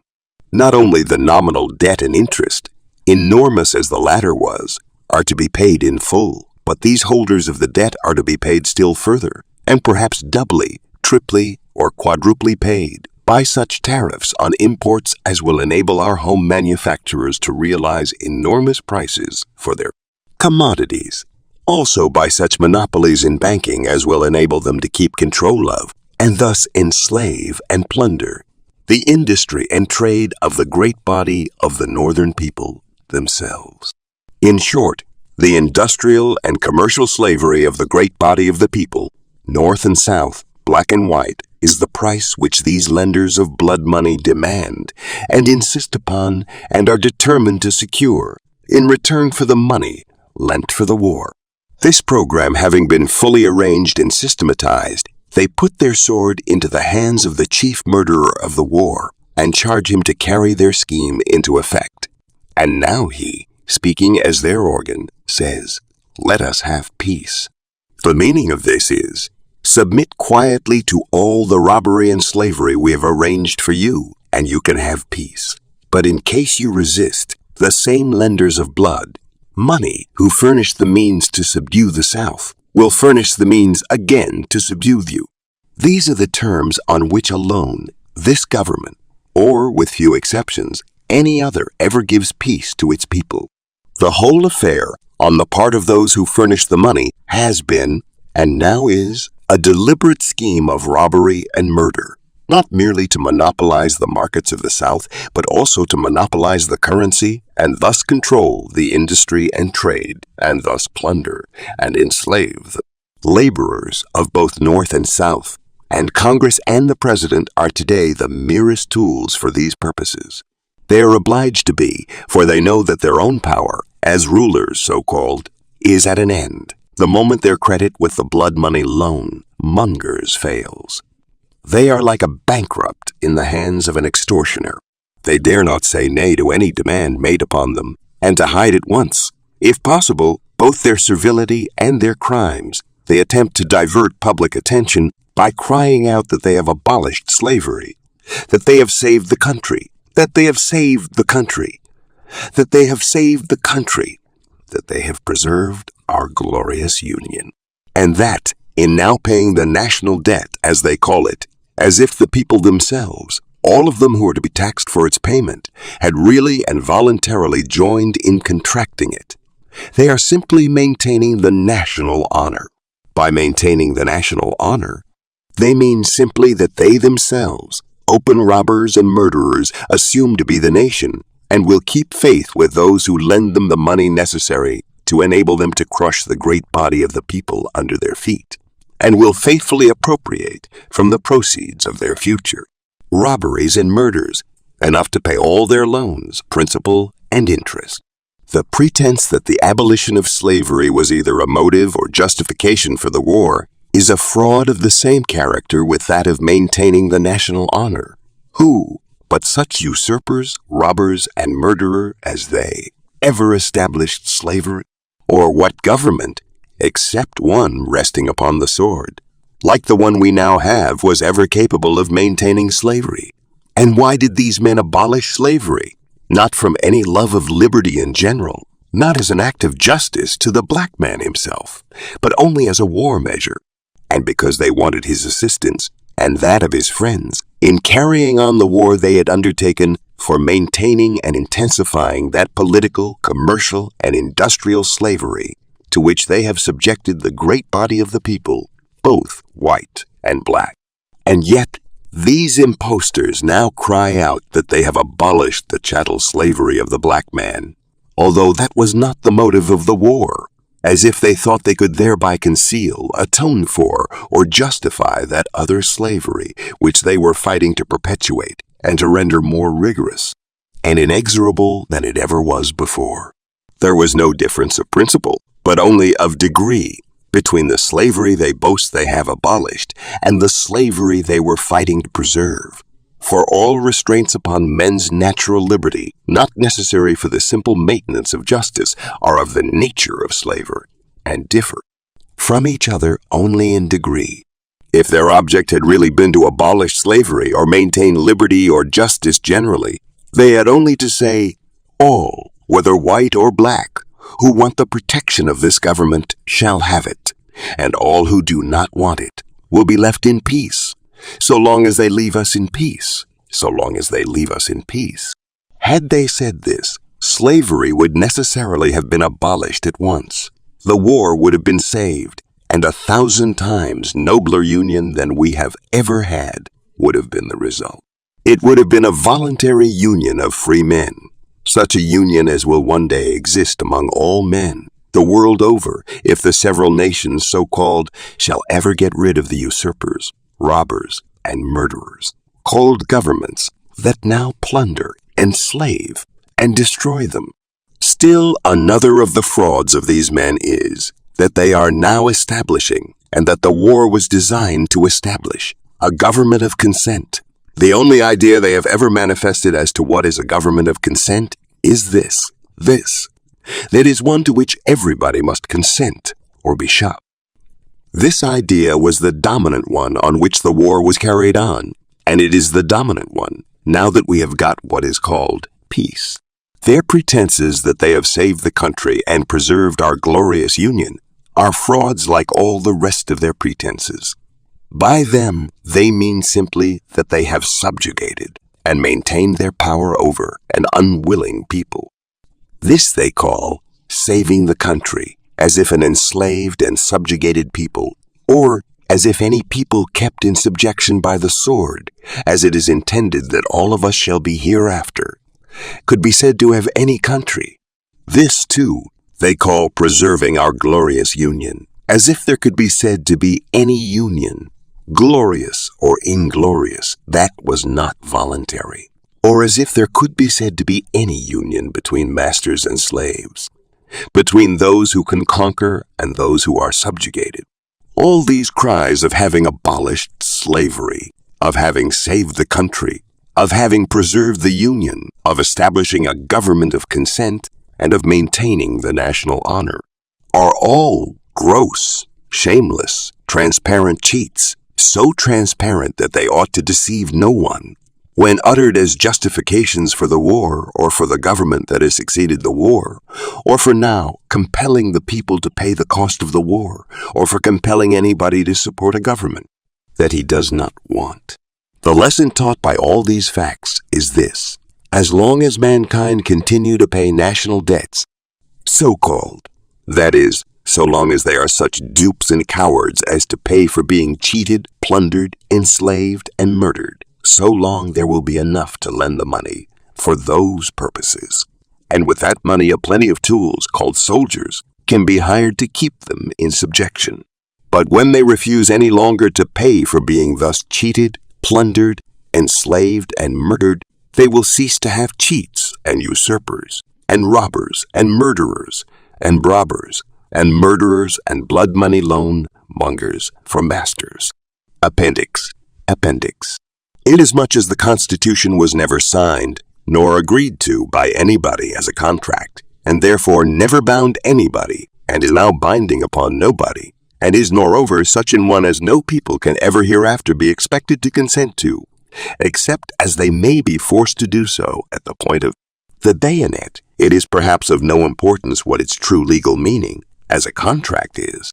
Nevertheless, The writer thinks it proper to say that, in his opinion, the Constitution is no such instrument as it has generally been assumed to be, but that by false interpretations and naked usurpations, the government has been made in practice a very widely and almost wholly different thing from what the Constitution itself purports to authorize. He has heretofore written much and could write much more to prove that such is the truth. But whether the Constitution really be one thing or another, this much is certain, that it has either authorized such a government as we have had, or has been powerless to prevent it. In either case, it is unfit to exist,